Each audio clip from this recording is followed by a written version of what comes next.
Hello दोस्तों, आज हम अभ्यास 3C का पार्ट 2 पढ़ने वाले हैं। अगर आप हमारी वीडियो पर नए हैं तो हमारे चैनल को सब्सक्राइब कर लेंगे। हम इस वीडियो के 6वें और 7वें सवाल में वो हम मोस्ट बात बताने वाले हैं जो आपके लिए बहुत ही ज़रूरी है जानना। तो चलिए बिना देर किए हम लोग सीधे सवालों की तरफ चलते हैं। लिखा है सवाल नंबर 3, लिखा है 27/64 का घनमूल है। इसमें 4 ऑप्शन दिए हुए हैं, 2/3, 3/4, 3/8, 9/16। ठीक है, आइए हम लोग इस सवाल को हल करते हैं, यानी इसका घनमूल निकालते हैं और देखते हैं कि इसमें से कौन सा ऑप्शन सही है। तो 27/64 का हम घनमूल निकालते हैं। घनमूल निकालने के लिए हमने आपको बताया है कि सबसे पहले दी हुई संख्या में अंश का हम गुणनखंड करेंगे और हर का गुणनखंड करेंगे और इनके 3-3 के जोड़े बनाएंगे। 3-3 के जोड़े का मतलब होता है कि 3-3 का त्रिक बनाएंगे। ठीक है, और हर त्रिक में से एक लिखेंगे और उनका गुणा करेंगे। उनका गुणनफल ही दी हुई संख्या का क्या होगा, घनमूल होगा। तो यहाँ हम देखते हैं कि 27 का गुणनखंड जो होता है वो होता है 3 × 3 × 3 बटा 64 का हम गुणनखंड कर लेते हैं तो मिलता है 2 × 2 × 2 × 2 × 2 × 2। ठीक है, अब हम त्रिक बनाते हैं तो एक त्रिक ऊपर से मिलता है यानी अंश से, और 2 त्रिक नीचे बनते हैं 2-2 के, यानी समान संख्याओं के ही त्रिक हम बनाते हैं।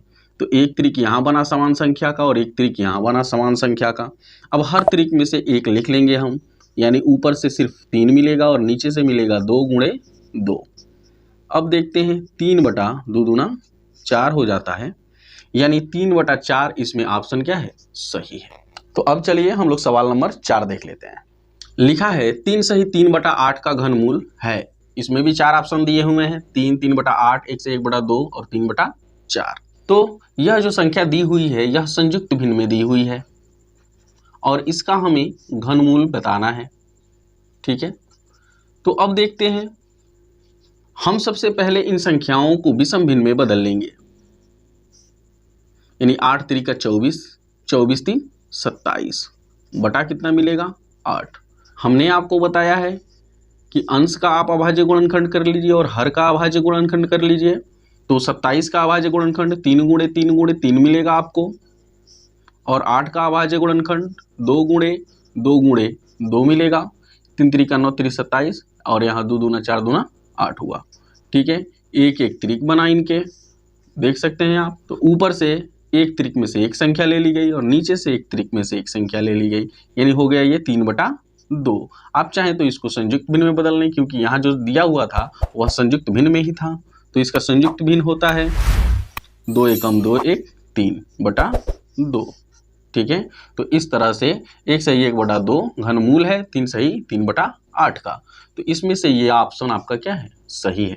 अब आइए हम लोग 5 नंबर पर देख लेते हैं। लिखा है 0.0000008 का घनमूल है। इसमें भी 4 ऑप्शन दिए हुए हैं। पहला ऑप्शन है 0.2, दूसरा ऑप्शन है 0.02, तीसरा ऑप्शन है 0.002, चौथा ऑप्शन है 0.004। यह जो संख्या लिखी हुई है यह दशमलव में है। ठीक है, यानी 0.0000008। ठीक है, हमने आपको बताया है कि जब कोई संख्या किस में लिखी हुई हो, दशमलव में लिखी हुई हो, तो सबसे पहले हम उसको सरलतम रूप में लिख लेंगे।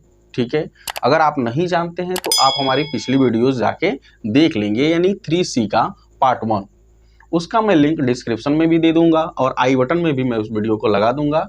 आप जहां से चाहें आप देख सकते हैं। ठीक है, तो सबसे पहले हम इसको सरलतम रूप में बदलेंगे।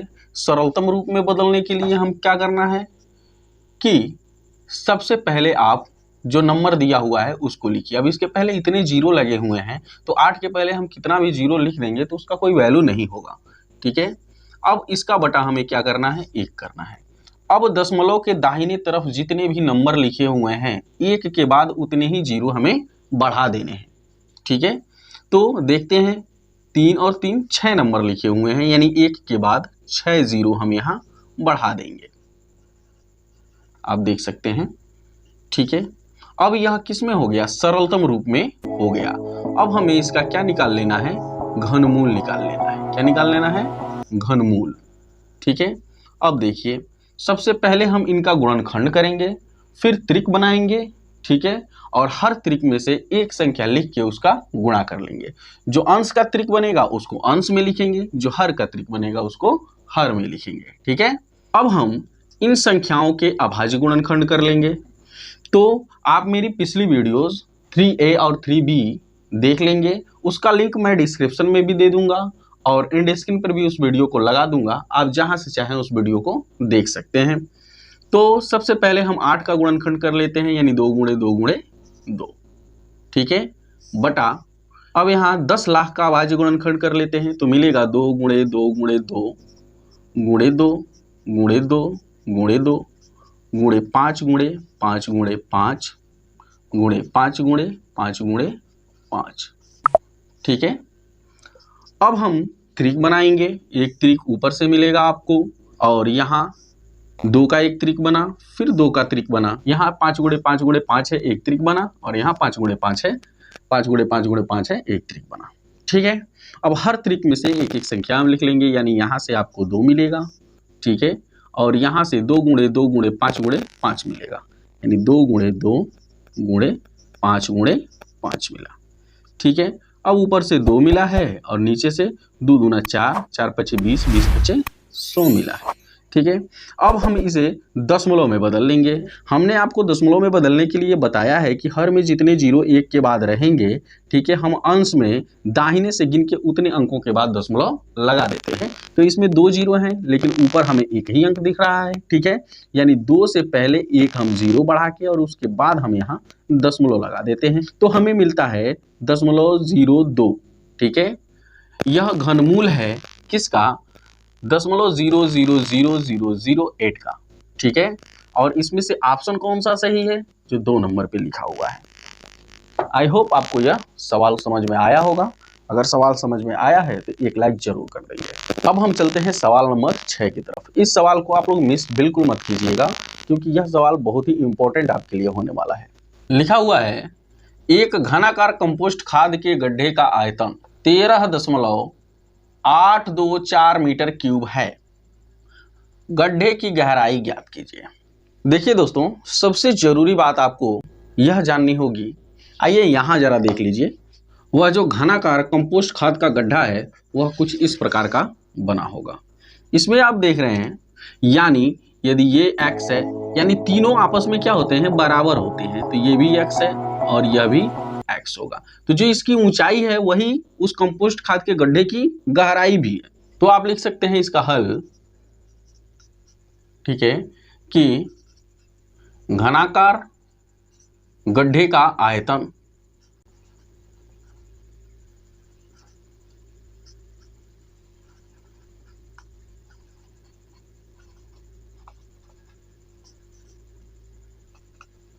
यानी घनाकार गड्ढे का आयतन या घनाकार किसी भी वस्तु का आयतन, ठीक है, होता क्या है? लंबाई गुणे चौड़ाई गुणे ऊंचाई, या आप इसको ऐसे कह सकते हैं कि ये होता है भुजा गुणे भुजा।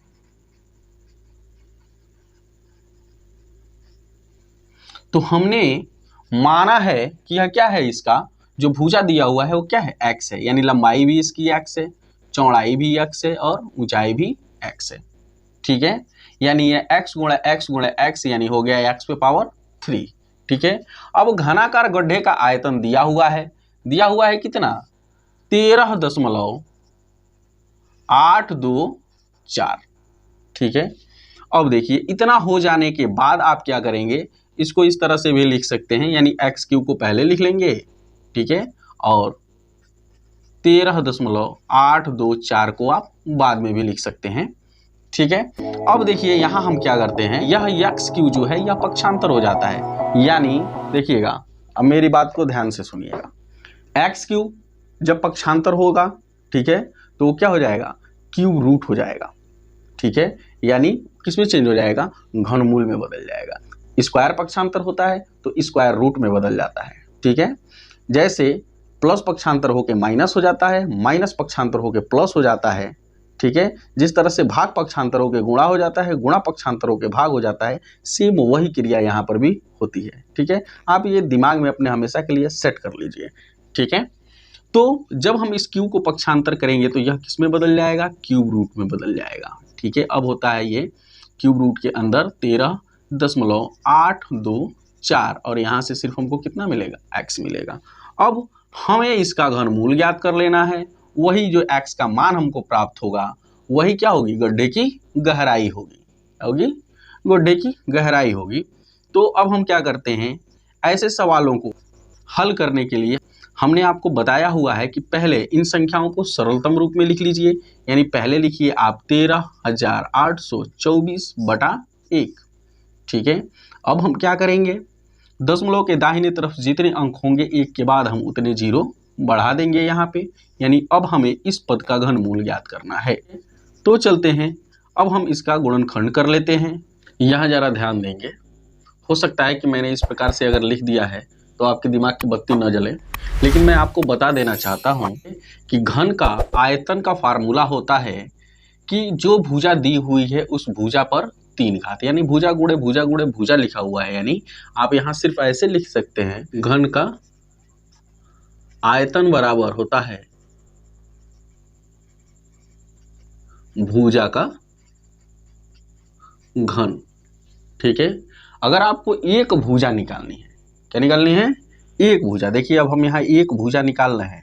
ठीक है, तो अगर आपको किसी भी घन की एक भुजा निकालनी है, यानी एक भुजा बराबर होता है ये फार्मूला कोणी में आयतन, यानी जो भी आयतन दिया होगा उसको हम करणी में लिख लेंगे, या ऐसे समझ लीजिए कि उस आयतन का हम घनमूल ज्ञात कर लेंगे। ठीक है, तो वह जो घनमूल होगा वह उस घन की एक भुजा होगी। बात क्लियर हो गया ना। चलिए अब यहाँ हम 13,824 का अभाज्य गुणनखंड कर रहे हैं। ठीक है, तो लिखते हैं हम 2 गुणे 2 गुणे 2 गुणे 2 गुणे 2 गुणे 2 गुणे 2 गुणे 2 गुणे 2 गुणे 3 गुणे 3 गुणे 3 बटा 1000 का अभाज्य गुणनखंड 2 गुणे 2 गुणे 2 गुणे 5 गुणे 5 गुणे 5। ठीक है, अब हम क्या करेंगे, यहाँ पे 3 3 का त्रिक बना लेंगे समान संख्याओं के। तो एक त्रिक यहाँ 2 का बना, फिर 2 का एक त्रिक और बनेगा, फिर 2 का एक त्रिक और बनेगा, और 3 का एक त्रिक बनेगा, और यहाँ 2 का एक त्रिक और 5 का एक त्रिक बनेगा। ठीक है, अब हम सभी त्रिकों में से एक एक संख्या लिख लेंगे। आइए हम लोग यहाँ थोड़ा लिख लेते हैं। ठीक है, अब ध्यान देंगे। ठीक है, यानी x बराबर 2 गुणे 2 गुणे 2, 3 बार 2 है, और एक 3 बार है, और एक 3 है। ठीक है, और नीचे से मिलेगा आपको 2 गुणे 5। ठीक है, अब आप लिख लेंगे यहाँ पे 2 दूना 4 दूनी 8 त्रिका 24 बटा 2 पचे 10। अब आप इसी को दशमलव में बदल लेंगे। हमने आपको बताया है अगर हर में 1 0 लिखा हुआ है एक के बाद, ठीक है, तो अंश में दाहिने से गिन के एक अंक के बाद हम दशमलव लगा देते हैं, यानी 2.4 आपको मिलेगा, और वो किस में रहेगा, मीटर में। यानी यही क्या है, उस गड्ढे की गहराई है, या ऐसे समझ लीजिए कि किसी घन का एक भुजा दिया हुआ है। ठीक है, बात क्लियर। चलिए इस चैप्टर का अंतिम और 7वां सवाल हम लोग देख लेते हैं। लिखा हुआ है एक घनाकार बक्से का आयतन 8000 सेंटीमीटर क्यूब है, इसकी एक भुजा ज्ञात कीजिए। अभी अभी हमने बताया है कि घन की एक भुजा का फार्मूला होता है, पहले हल लिख लीजिए, घन की एक भुजा बराबर होता है कोणी में आयतन।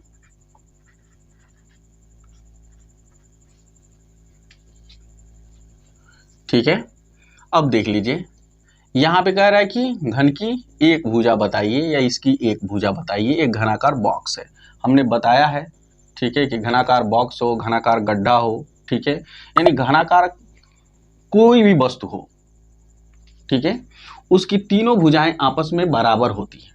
तो यहां पर आयतन दिया हुआ है 8000। हम क्या करेंगे कि इस 8000 का अभाज्य गुणनखंड कर लेंगे।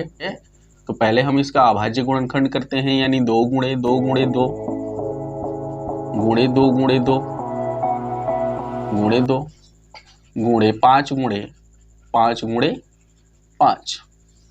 अब हम त्रिक बनाते हैं समान अंकों के। तो यहाँ पे 2 के 2 त्रिक बनते हैं और एक त्रिक 5 का बनता है। हर त्रिक में से एक संख्या हम लिख लेते हैं, यानी 2 गुणे 5। अब ये हो गया 2 दूने 4 पचे 20 सेंटीमीटर। ठीक है, यह क्या है 20 सेंटीमीटर घन की एक भुजा है। क्या है? घन की एक भुजा।